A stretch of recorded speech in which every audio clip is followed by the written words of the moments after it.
Hello, and welcome to this very special edition of our Sample a Class series. Today's title, How to Sound Great on a Podcast.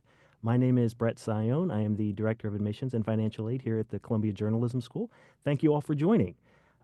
We offer these Sample a Class sessions to allow an audience of prospective students like yourself a chance to see what it's like to take a class here at the journalism school and to hear directly from the people who are teaching those classes. Today, you are joining us inside our very cool state of the art audio studio. Um, it's a fantastic environment, and we're very happy to showcase it today. This is the first time we've held such a session in this space, so we are excited to be able to do that today. So again, thank you all for joining us from wherever you are around the world. Um, I want to introduce now the two individuals seated here to my right who will actually be leading the session today and who you'll be learning from. Um, Number one, Sally Herships and Robert Smith. Robert is the director of the Knight Bagehot Fellowship here at the Journalism School in Economics and Business and a host of NPR's Planet Money. And Sally is the director of the Journalism School's audio program. Thank you both for being here today. Oh, my pleasure. Absolutely fun. And we should say that normally when you're watching something, you perhaps don't see the mics as much, but because this is about radio and about podcasting, we wanted you to see how the magic happens. Yeah, plus they have really cute colored windscreens. I know. I love this this lime green one. So Yeah, so we're really going to get an inside look at audio, of course, but now with the video aspect, which is what makes this space so cool. But before we actually jump in and get started, I'd like to ask you a quick question, Sally. As the director of the audio program, could you give us a quick 1 minute introduction as to what that means here at the journalism school and for students who might be interested in audio or perhaps after sitting through this are intrigued to learn more about audio? How do we offer that here? Sure. And I just want to say hi to all the folks in the Zoom room. Hi, I see someone waving. I'm trying to look at names. I'm going to go off mic. Isabel and Grace, it looks like you are possibly on Columbia's campus right now. And I feel like I see a familiar name, Yi Yang, unless that's a different Yi Yang, and Destiny. And hi, everyone. Your fonts look beautiful. Peter, Helena, Erica. we love your Helvetica. So here at the journalism school, there are a lot of opportunities to do audio. You can immerse yourself in audio all year long. Starting in the fall, when you get here, we often begin with an immersive hands-on audio boot camp.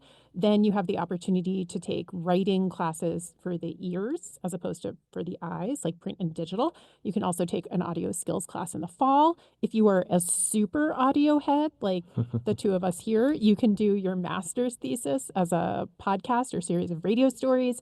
And in the spring, we have a collection, a veritable bouquet of big Potpourri. a potpourri. We have three big semester-long production classes where you can really get serious and sharpen your skills.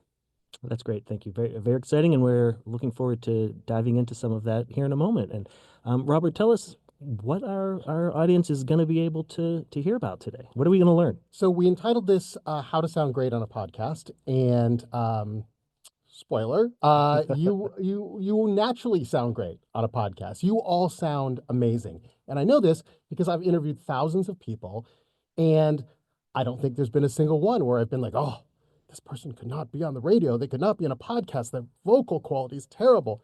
No, you sound great. So why are we having this session? Why do we talk about this at Columbia Journalism School? Because there's all these things standing in the way of how you sound naturally. So I'll meet a student in the lobby here at Pulitzer Hall, and we'll have a great conversation and talk about everything. And then we put them in a weird environment like this with fluorescent lights in a studio, with a giant microphone, right? And they start to get stressed, and you can just see the stress, and they start to curl over into a little bit of a ball. And then they've got to read something, right? They got to make it sound natural. And, maybe they have the headphones on, it's too loud. And they're starting to shake and read each word like this without variation. And they just go on and on like that. These are people who sound great, just like you. The circumstances of radio can make that so difficult. So basically what we try and teach you to do, we don't just say be yourself, because that's really hard to do in this circumstance. We break it down. Like, what are the ways in which you can make all of this equipment and words and all the mental stuff going on disappear so that you can sound the best you possibly can. Yeah, and I think the first element that we talk to students about is writing, right? I just mentioned a minute or two ago, writing for the ear. So we actually have an exercise. We're going to give you your first little assignment right now. Everyone ready? We're going to need a volunteer to do this. I'm going to share my screen. I'm going to pull up a slide, and Robert is going to, whoever wants to volunteer is going to click the raise hand button, and Robert is going to call on one of you. And after I share my screen, we're going to ask you to unmute yourself, and whoever Robert is called upon is going to read this out loud to the group. And this is a clip from the New York Times, the paper of record. It is a so good. It is a delightful press clipping, perfectly great, works really well for a print or digital article. But as you can hear, we're kind of setting you up for failure. It's not going to work out so well for the ear. So Come on, spoiler alert. Raise your hand.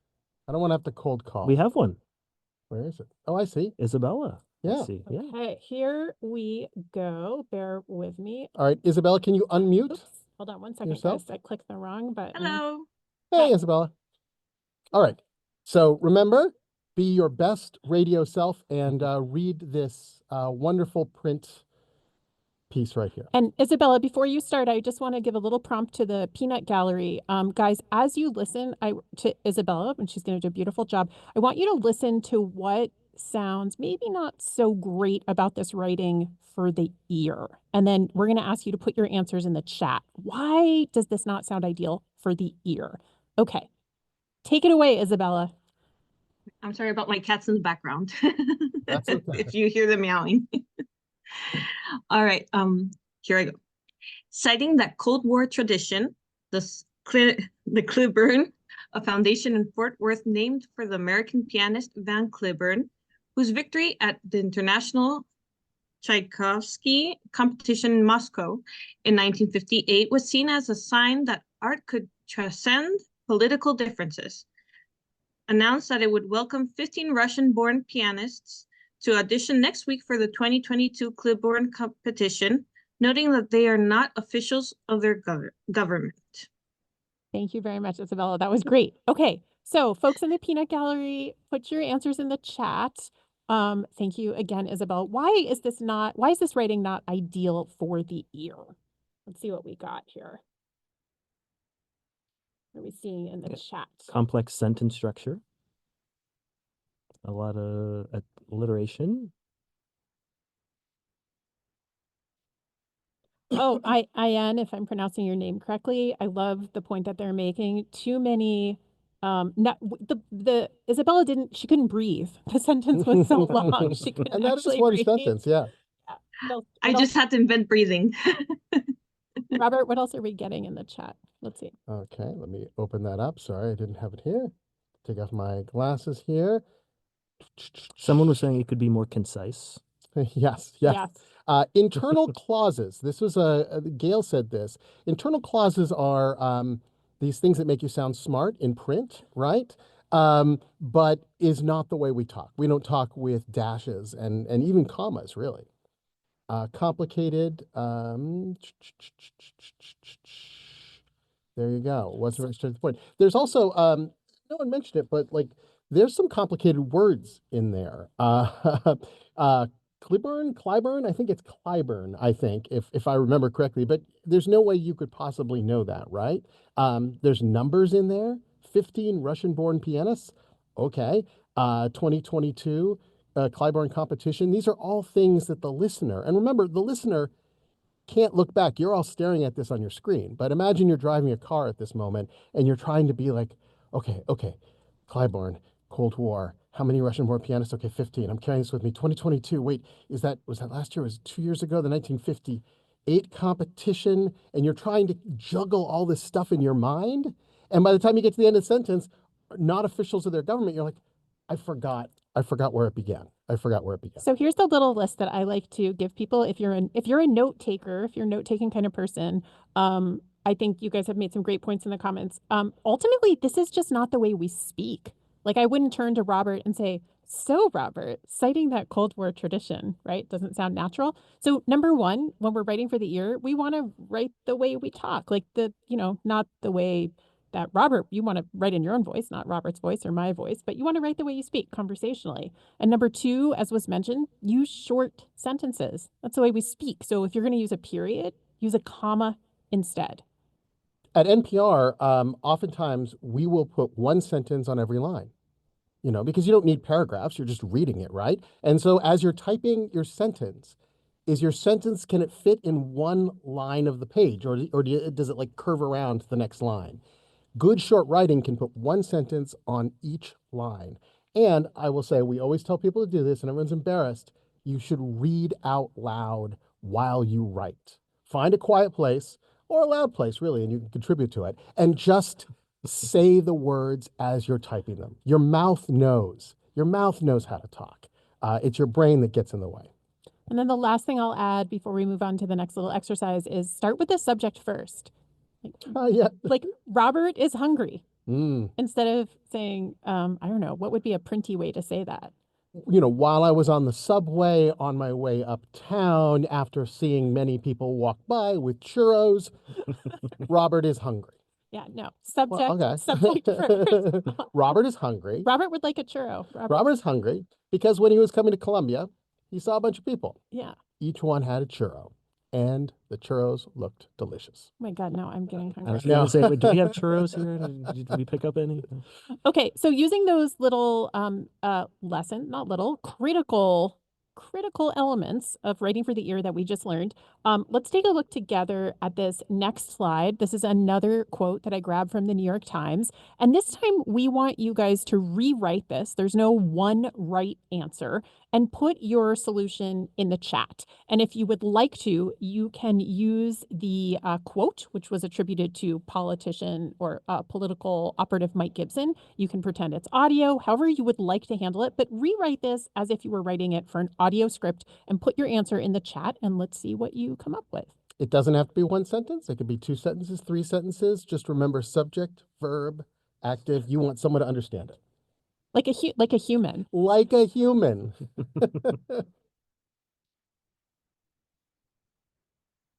And it's hard, like even for an audience, a lot of these people are sitting at home or work or wherever they might be, just to look at some text and say, rewrite this. For some people, it's not going to be a natural thing to do. It's like, okay, or if they read a newspaper, I read this, great, but to actually try to transform something from like a print piece to a piece for the ear and to say it through an audio format is...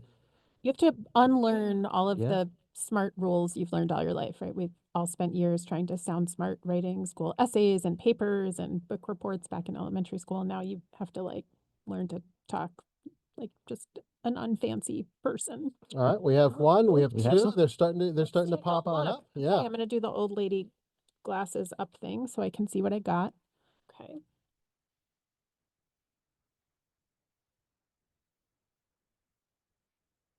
Oh, I like what we're seeing so far. I do. This is very promising. Should I start to read some of these? Yeah, or please. yeah. Or do we want to? Yeah, please. Or you want let's have. Yeah, do you want to ask someone to read theirs? Yeah, Gail, why don't you? We're trying to pretend this is a classroom here, that we're all together. It's a little easier in one place at Pulitzer Hall. But Gail, why don't you read yours? Unmute and read yours if you can. Yeah, Mike Gibson said this was refreshing. Gibson is chairman of the Republican Party in Houston. Excellent. Excellent. 2 sentences, active voice. You even did the sound of Mike. I don't know. You made him sound like gruff. I don't know why. This was refreshing. Destiny, if you can open your mic, we'd love to hear yours. Mike Gibson is the chairman of the Republican Party in Fort Bend County. He said, for a lot of us, this was refreshing. Excellent. A+. Excellent. Yeah. Who else? A lot of people did very similar ones. Oh, this is an interesting one. Chris Gray. Sure. I'm just scrolling through the remarks here to try and find mine. So it said, your circle is green in mine, if that helps. So. Gotcha. Thank you. Mike Gibson is chairman of the Republican Party in Fort Bend County. That's in suburban Houston. And then I would just conclude it with this quote. So you'll notice that's in suburban Houston isn't really a sentence. And yet, surprise, surprise, a lot of times when we don't speak in complete sentences. We speak in fragments sometimes, big, ugly, weird fragments. You know what you can find? Robert was talking about how when people start writing for the ear and they get into the studio and they start getting stressed out. I find it deeply calming to remember no one can hear grammar or spelling. If it sounds right, it is. Is that soothing and relaxing and kind of fantastic? Yes. The answer is yes. One other thing I'll point out about this, two questions to keep in mind as you're writing. I think one question is, what does the listener know? And the other question is, what does the listener need to know? So if you're writing for a national audience, it'd be really helpful to point out where Mike Gibson is, that this area is in suburban Houston. But if you're reporting for a local podcast, your listener may already know that. So keeping in mind, like, who am I talking to? What do they know and what do they need to know as you're writing? It's always good. Yeah, depending on what the story is. So you could just start with the chair of the Republican Party, or a chair of the Republican Party in suburban Texas. Said this was refreshing. His name was Mike Gibson. He's the official there in Fort Bend County. Yeah. Because if the most important thing is a Republican saying this, then maybe you want to lead with that. Or, as if it's local, maybe it's that in such a Republican stronghold, I don't know if it is or isn't, likely is, that someone said something surprising. It's always what you want to point out. Yeah. And one other thing I'll just throw in there before we move on to the next exciting moment here. Listeners can't see on a podcast. So while we don't have examples here, you want to remember pointing out, I like to think of the five senses details, a taste, a smell, a texture, a color, to help them envision the scene. So if you want to unshare, I can share something here, because I wanted you to hear how a real pro does this. I'm going to show you something here from Rachel Maddow. So you may know Rachel Maddow as a host on MSNBC. She was recently here in Pulitzer Hall at Columbia. One of the great things about going to school at Columbia is basically every famous person in the world in journalism comes through New York City, and we bring them in and they lecture to the students. So she was in talking about her new podcast. She's a very, very, very good radio writer, Rachel Maddow is. She started in radio, actually. She told us that whole story. And so this is her latest podcast, Ultra. It's the second season. It's a sort of a political drama that happens in the 1950s and 60s, but she starts it out in a weird way. But what I want you to watch here is the writing. I'm going to play it, and then we'll just follow along a little bit so you can see how someone writes. Look for active voices, shortened sentences, sentence fragments as you listen. Wyoming in the 1940s. Wonderful Wyoming, state of promise, land of far horizons. Horizons, promise, also pigeons. Lots and lots of pigeons. There was a serious infestation of pigeons. That's Roger McDaniel, a Wyoming historian and author. He also served in both houses of the Wyoming state legislature. And the pigeon infestation he's talking about was at his old workplace at the Wyoming State Capitol. We're speaking to you from the House chamber of the Wyoming State Capitol building in Cheyenne, Wyoming. But it was well before his time. It was back in the winter of 1943. They would line. This is publicly available. You can listen to the whole thing if we have you hooked. But I just want you to notice how beautiful the writing is, how she's doing exactly what we talked about, right? She doesn't just say it's in the winter of 1943, right? She says it was well before his time, end of sentence. It was back in the winter of 1943. And because they're short sentences, and she's probably said it out loud as she wrote it, she can deliver it in a beautiful way. You'll notice Roger McDaniel, it's not a whole list of things. He's a Wyoming historian and author. He also served in both houses of the Wyoming state legislature, two separate sentences. And this is what I love, right? This is a big deal podcast, right? She is coming out of the gate. This is the first episode, the first thing you hear from this incredibly brilliant person isn't even a sentence. Wyoming in the 1940s. And then more sentence fragments, horizons, promise, also pigeons, lots and lots of pigeons. There's not a verb, there's not a verb to be seen in there, but it's the way we talk, right? It's a presentation. And once you know your own voice and know what you can deliver and know the way you speak naturally, then you write it down. And one of those things we talked about that's interfering with the true you coming through is out of the way. Should we move on to the next one? Yeah, let's move on. So we started with the words, right? If you're going to say something on the air, and I should note here, a lot of the chat podcasts you hear are obviously interviews. There's no script, but we're a journalism school, and so when you're doing journalism in radio or podcasting, it's usually written down, even if it doesn't sound like. If you just heard Rachel Maddow going horizons, promise, also pigeons, you might think she didn't write it down. She wrote it down, right? So that's the first thing. You want the words to be said. The second thing, and this is important for all of you who might be doing podcasting at home, we are in a studio here that is soundproof. The door is like 100 pounds. It's like a bank vault. We're in a bank vault. So that's very lucky, and the students here have access to this and the other studios. But to tell you the truth, when I do stories for Planet Money, I record in my own home. And this is where you have to be careful. I want you all just to take 30 seconds, wherever you are, and just listen. Just listen. You think you're in a quiet place, right? But actually listen to what you hear in your environment. Put it in the chat.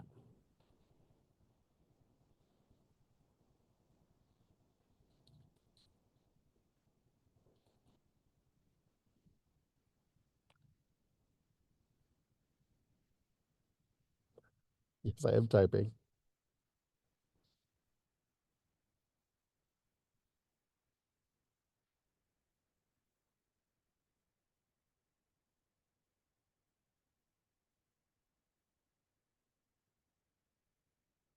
Jackhammering. Oh no. Sorry, Gail. Whoever mom is doing the dishes, you're very lucky. Someday that won't be true. Muffled music. Oh, an aquarium. Oh. Aquarium. So I have bad news for your fish. If you're going to record at home, you're going to have to unplug the aquarium. Record somewhere else. Don't hurt the fish, Robert. I think they could survive for a little bit of time. There's an alternative to hurting the fish. So one of the things to know about audio is because you're communicating with someone and you don't have visuals, all you have is the audio. And so anything that stands in the way is something that hurts that communication. So before you ever record anywhere, you should do what you just did. Absolutely listen to it and think about what can I do to clean up the sound of my environment. So number one, if you can, turn off the aquarium. I've turned off my refrigerator many times because my refrigerator kind of goes, air conditioning turned off. I lower the windows. If you would see me voicing for Planet Money in the summer, I am drenched in sweat because I've turned off the air conditioning. I've shut the windows. I've turned off the fan. Yeah. What about sorry, wait, I'll be with you in just a minute. You'll be with me in just a minute. What? So okay, I'm ready for my interview. Yeah. But is it like I'm just texting with my sister here while we do our interview? Oh, no. Don't do that. First of all, can I hear your nails clicking on there? Oh, yeah. I have my click button on. No. Oh, wait. And yeah. No, turn off my phone. You should turn off your phone completely. You want do not disturb, right? Put a note.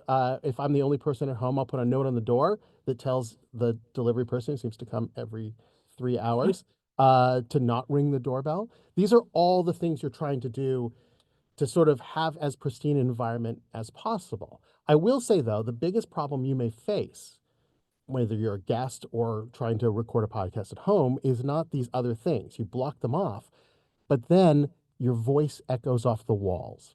So I live in New York City in a very small apartment, and there are certain rooms where you can hear this huge echo every time I talk. Echo. And it's very, very difficult to take that out of a podcast. So one of the things we always ask of everyone we interview, or if you're hosting yourself, is to find your softest room, right?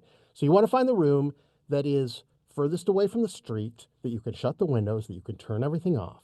But look around. Is there coziness? Are there curtains? Rugs on the floor? I voice right next to my closet, which is filled with many, many sweaters, and right next to the bed where I sleep, because that's a big, large, cozy thing. So basically, coziness stops the echo. And there's things you can do. People hang up blankets, put the blankets over their heads. There are people who, if I'm in a hotel room, I've been known to take the mattresses off the bed and make a Pillow fort? little teepee with mattresses and get underneath. Like it's and the pillows. Oh, the great thing about a hotel room is you have 100 pillows, so you can like build them up around you. These are all techniques to make sure that you've already spent all your time on these beautiful words, and don't let the environment conspire against you. You want it as clean as possible. And when in doubt, just record yourself and listen back, or send it to somebody and say, like, what do you hear here? How does this not sound like the bank vault? And if you do happen to live in a bank vault or like a cave, and you have like a really big closet, which is not something I have in my Brooklyn apartment, you can go into your closet, or like Robert said, do a comforter. I've done the comforter over my head, well, in hotels a lot. That works very well. Yeah. One other thing that does help a lot is having the microphone, whatever you're recording into, be close to your mouth. And the idea here is basically if your mouth is closer than the aquarium, then your voice is going to be louder than the aquarium. And if you can get far enough away from the aquarium, assuming you can't turn it off, because those poor fish, then it might be light enough that it doesn't interfere with your recording. So you'll notice how close we have the microphones, awkwardly close for video, right? It's about a fist's length from the corner of my mouth here.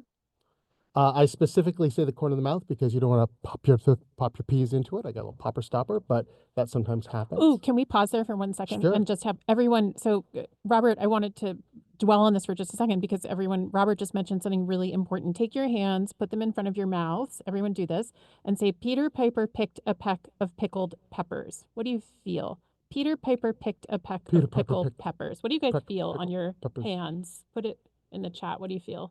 Hitting your hands. Peter Piper picked a peck of, yeah, Isabel says breath. Destiny says breath. That's exactly right. And that's what Robert's talking about when he's talking about a pea pop. It's called a plosive.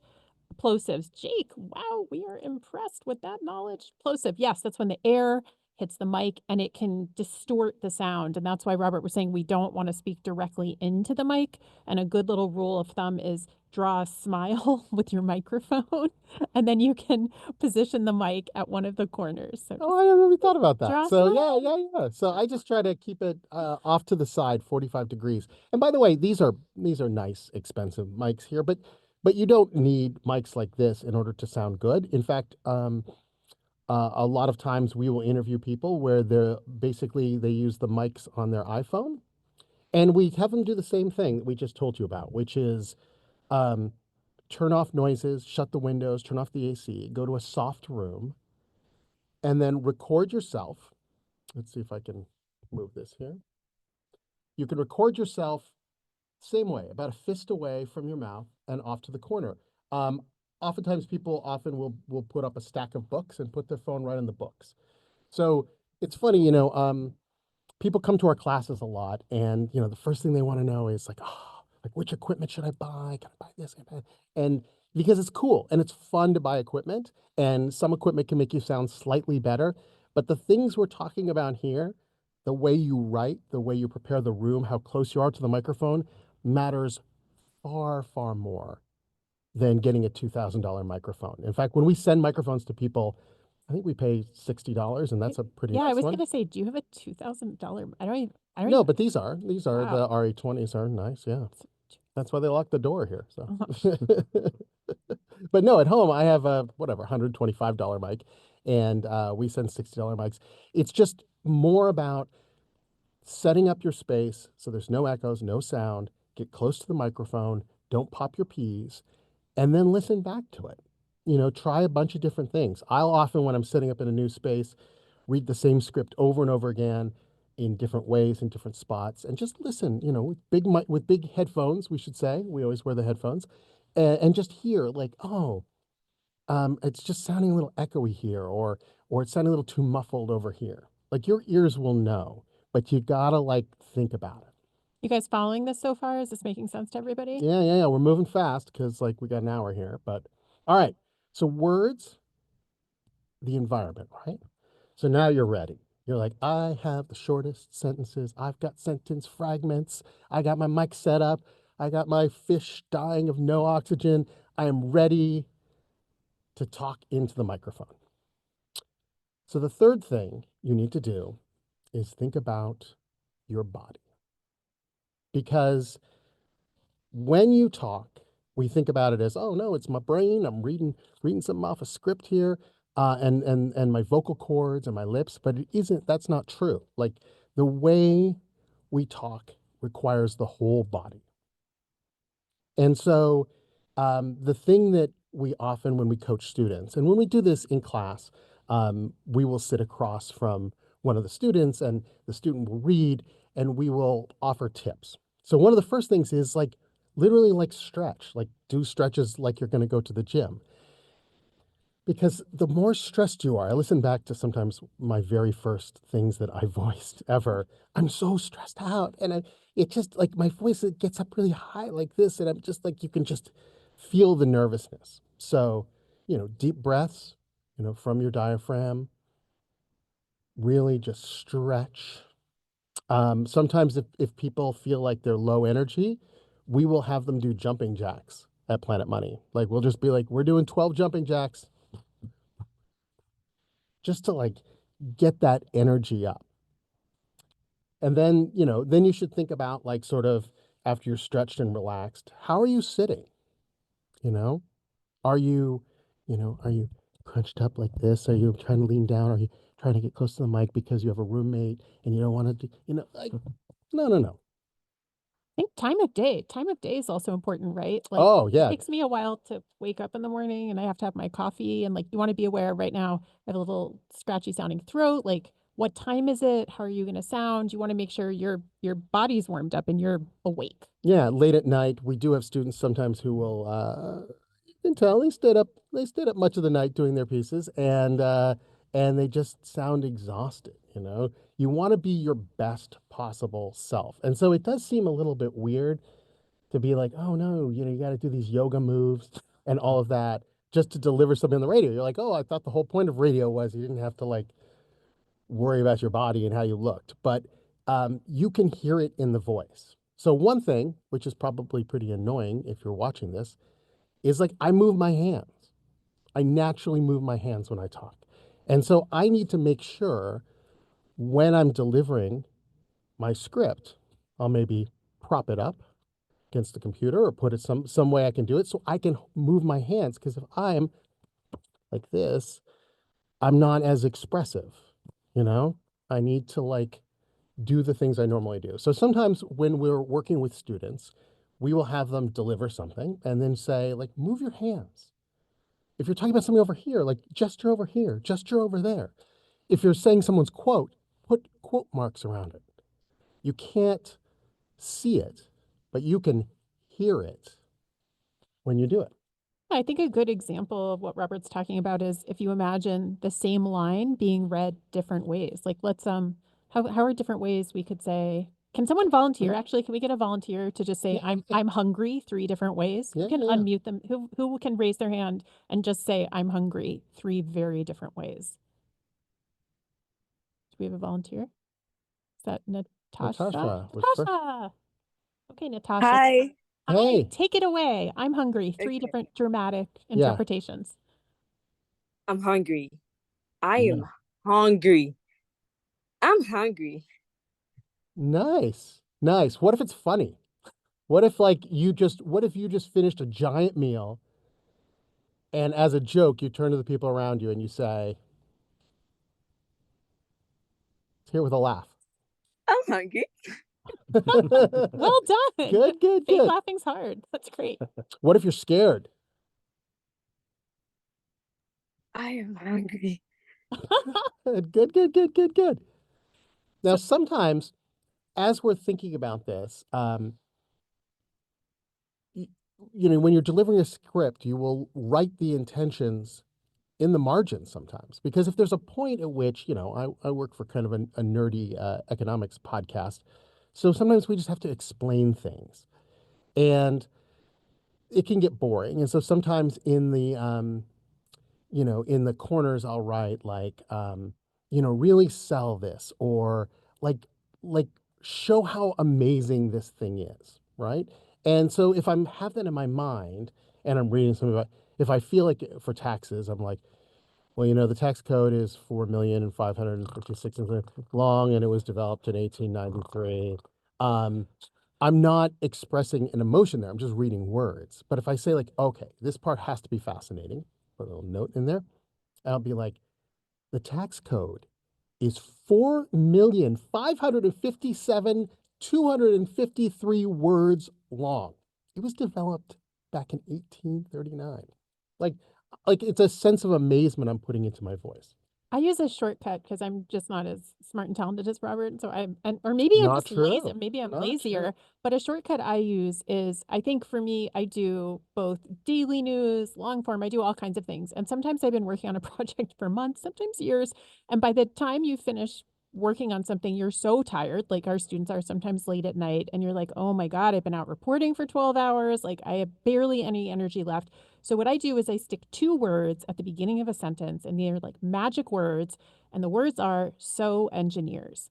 And I know an engineer is going to be putting together my story, and you can put in like "so mom" or "so" the name of your friend. And it helps it to sound like I'm really talking to someone. Like, "So Robert, the tax code is, X number of words long," rather than "the tax code is X number of words long." Some people hang up a picture of someone when they're tracking, or they actually bring another person into the room with them. And that really injects energy, I find, into your narration. Yeah, I know people who have dialed up people on FaceTime. Yeah.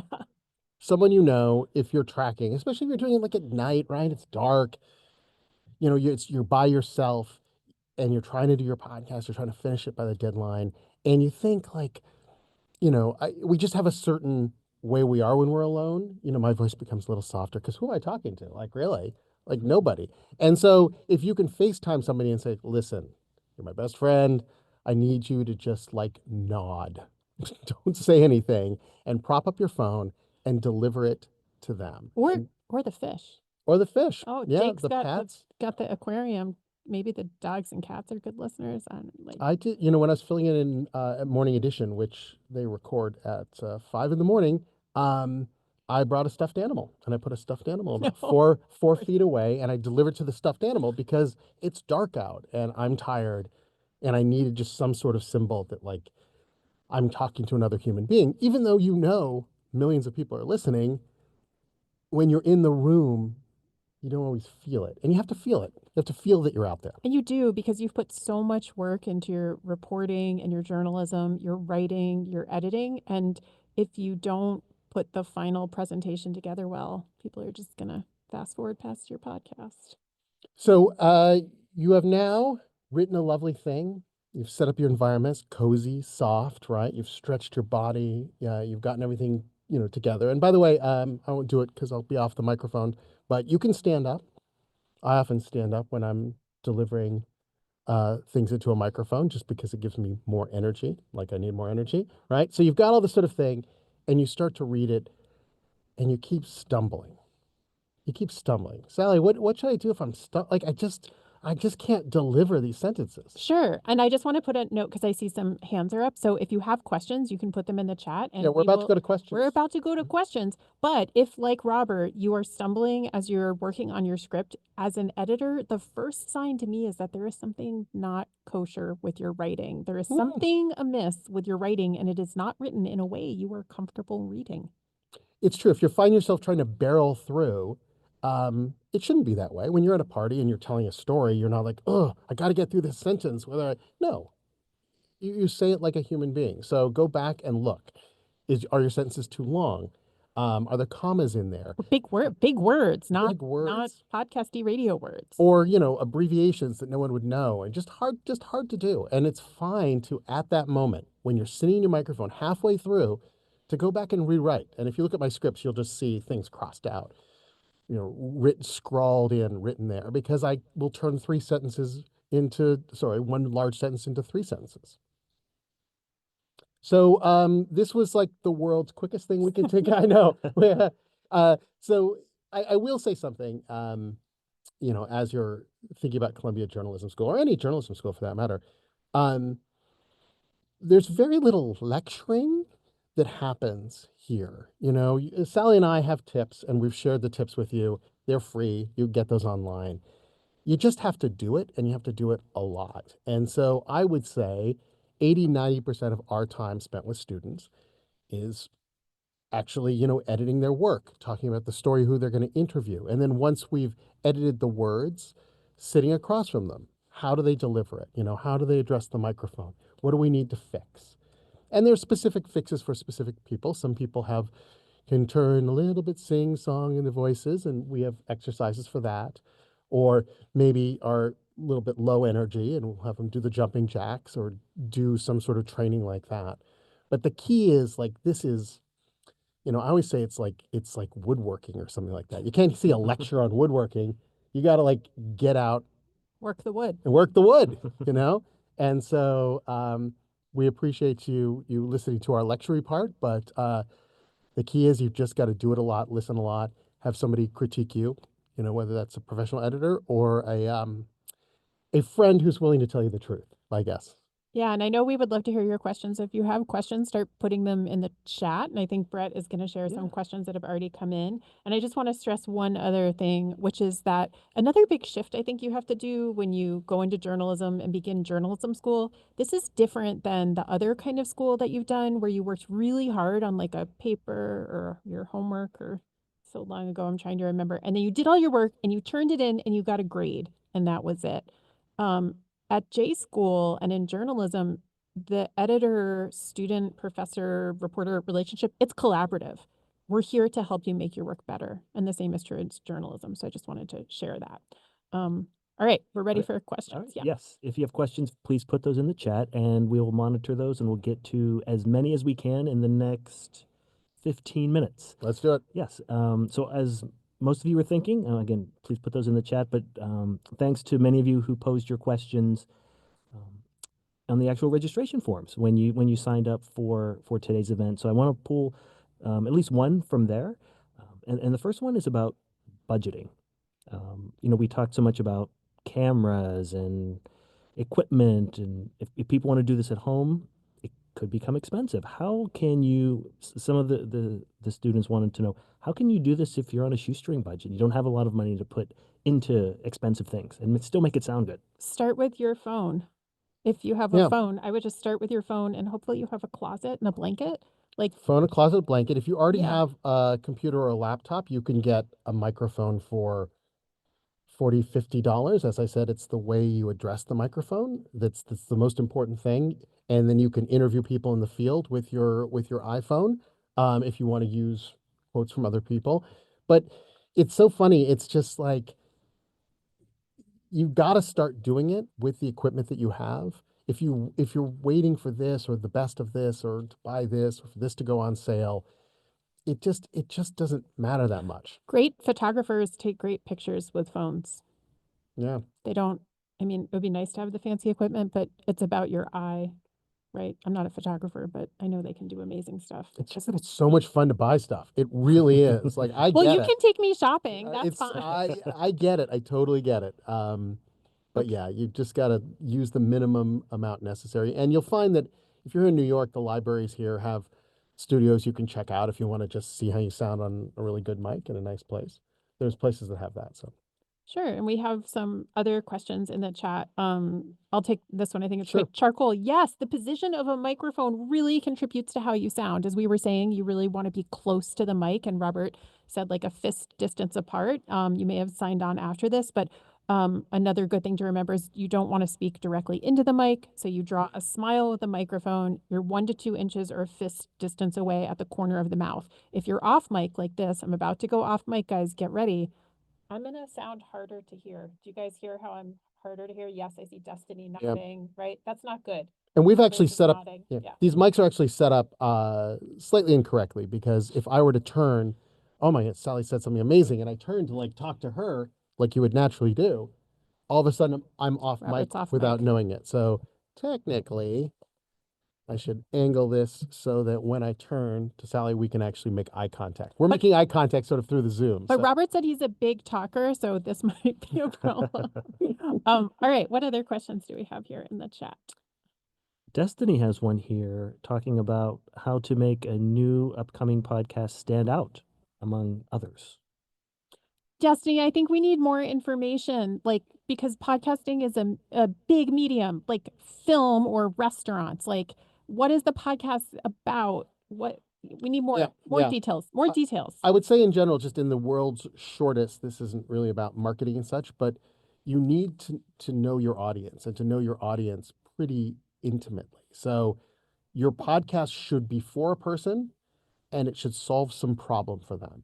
And the problem can be they're bored or they need entertainment or they need specific information about some specific area that you have. But I would start with audience and solve a problem. And then you have to think about how to reach that audience, obviously. But if you're thinking like I have the best idea that everyone in the world's going to want to listen to, it means you might be a little unfocused. Yeah, and you obviously have to start by looking to see what the competition is and make sure that you're doing something new and different. Brett, I think someone here is asking for emails if they have further questions about school. Sure, absolutely. Yes, we can put those in the chat too. Oh, great. And I love this one from Ian. I apologize if I'm not pronouncing this one. Guests tend to want to sound smart, wonky, or academic. That is so true. Is there a way to help them relax and break that habit so they sound a little more conversational? We could do a whole separate talk on that. We could. There's a few things you can do. If they're academics, you can tell them to talk to you like you're at a dinner party. Like I love to tell people, I'm grandma. I'm so excited to hear what you have to say about cryptocurrency. I don't understand what you're saying. Talk to me like I'm grandma. I'm in my Barco lounger. I'm ready and excited to hear. I don't understand a word you're saying. Yeah, so it's funny, right? Like it's easy to blame the experts, but sometimes it's the host with the problem because you've studied this whole thing and you're asking like the smartest questions like, well, where on the blockchain do they, put that hash, if there's already another hash like in line for it, they're like, well, you got to take the hash and you've already set them up as this is an insider talk where we're going to use a lot of jargon. So oftentimes when you're doing the interview, you can do what Sally said, you can just be like, I don't know what you're talking about. But you can also just model for them, speak in simple sentences, tell stories, I oftentimes will do a whole like, oh, here's a story about when I first encountered this thing, whatever. I'm just going to cut it out. But I'm showing them how I want them to act. Oh, we're telling stories to each other. What the heck is cryptocurrency? Yeah. Like real talk. you may have like read 100 books on it preparing for the interview, but don't let them know that. That's in the back of your head. Okay, Albina, I apologize again about pronunciation. How to stop obsessing on being perfect when it comes to pronunciation? One word, deadlines. You have to in the field of journalism, deadlines are paramount. No one will work with you if you miss your deadlines. Perfect is the enemy of good. You got to get your work in. And eventually you're going to find that you're going to want to stop because you need to eat dinner and like go to the bathroom and do other like human things. And you're not going to sound good if you keep reading it over and over and over. So right? Yeah, no, perfect. Okay.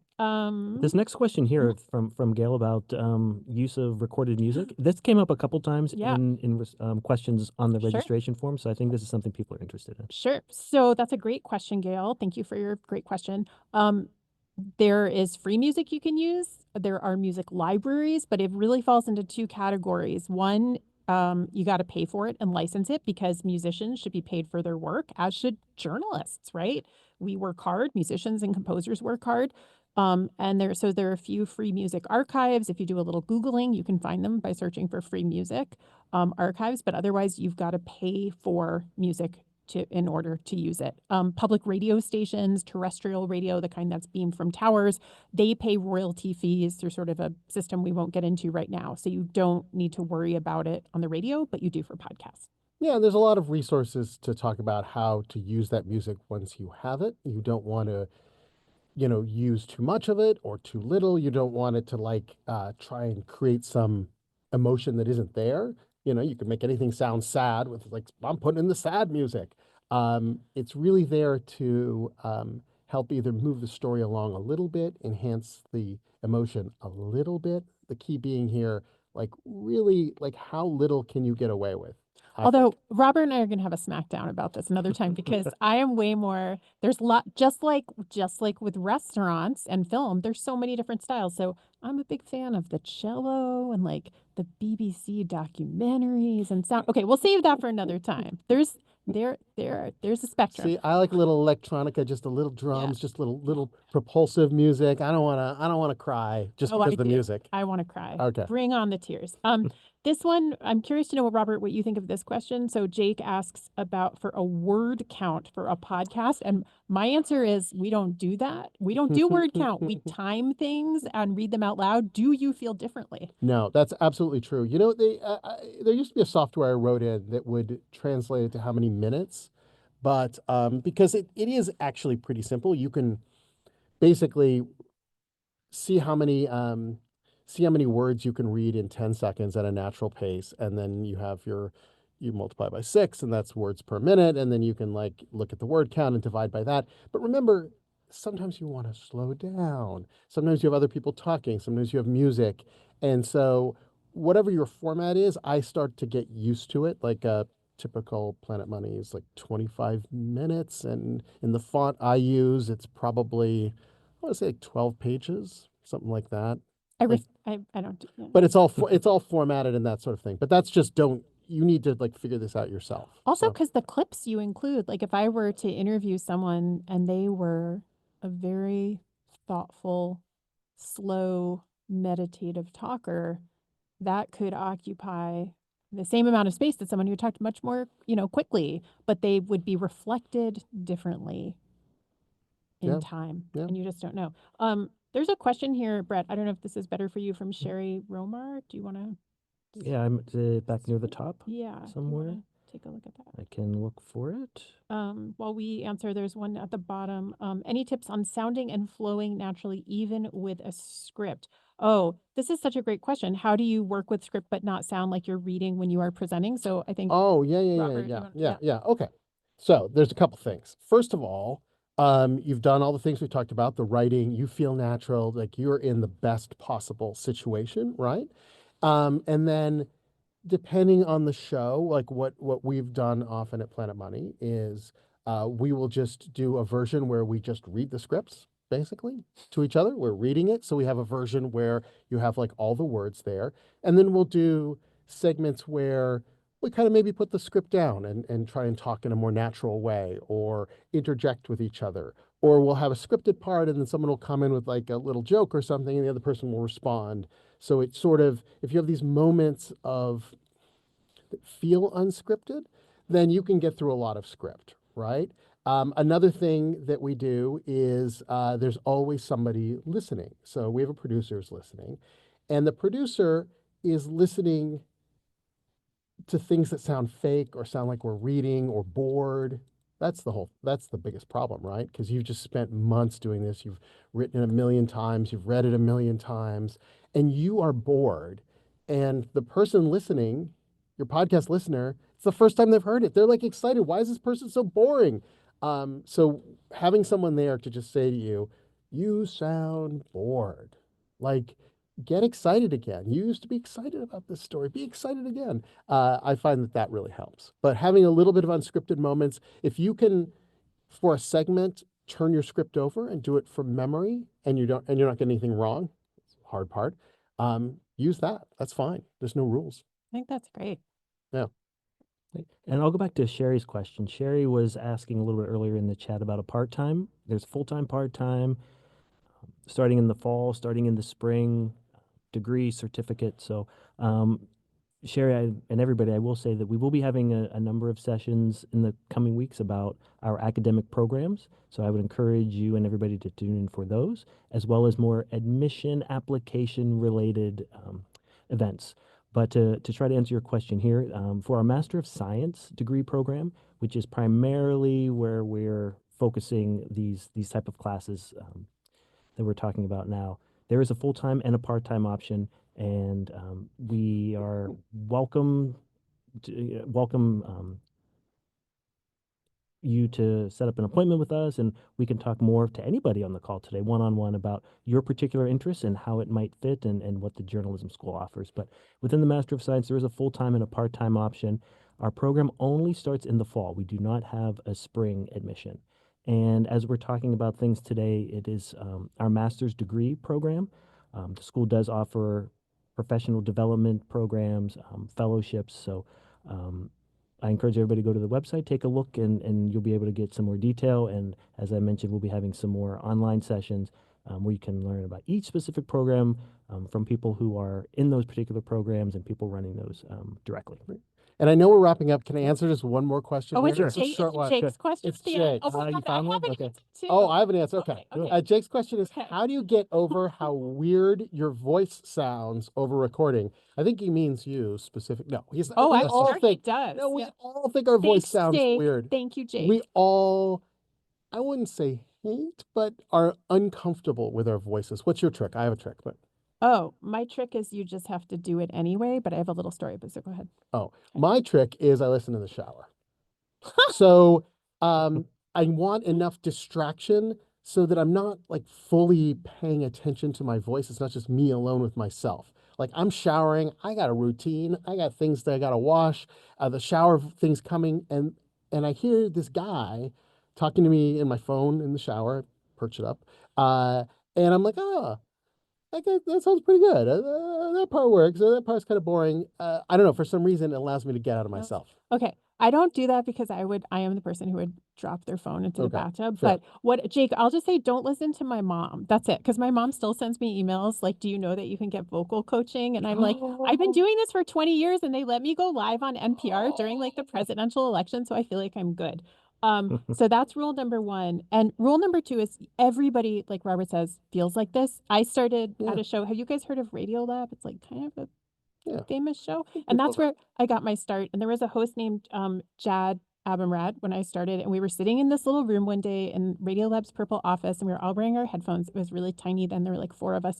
And the show came on at 3 o'clock back then, and we were all listening. And Jad was like, who's that awful person talking right now? And I turned around and I was like, on the radio, and I was like, that's you.